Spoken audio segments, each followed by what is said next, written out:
Hello বন্ধুরা, leafy life Bengali চ্যানেলে সকলকে স্বাগত জানাই। এই যে জবা গাছটা দেখছো, এই জবা গাছটায় না প্রচুর সাদা পোকা লেগেছিল। আর গাছের ডালগুলো দেখো কেমন সরু সরু হয়ে গেছে। তাই আজকে ঠিক করলাম গাছের কিছু ডাল কেটে দেব। সেই ডাল কাটা থেকেই একটা কাটিং আমি বসিয়েছিলাম এখানে। আর সেটা দেখো খুব সুন্দর একটা চারা গাছ হয়ে গেছে। আজকে এটাকেই নতুন করে বসিয়ে নেব। যদিও গাছটা আমি আমার জন্য বসাচ্ছি না, অন্য আরেকজনকে দেবো। তো যাই হোক, এখান থেকে গাছ কিভাবে তুলতে হবে দেখে নাও আগে। পেপার কাপের পিছন দিকটাই একটুখানি প্রেসার দিলেই কিন্তু কোকোপিটটা গাছ সমেত বেরিয়ে আসবে। আর দেখো কত সুন্দর রুট হয়ে গেছে।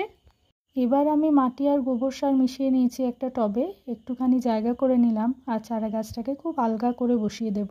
উপর থেকে একটু মাটি দিয়ে ঢেকে দিলাম, তারপর এক গ্লাস একদম ভর্তি করে জল দিয়ে দিচ্ছি এটার মধ্যে।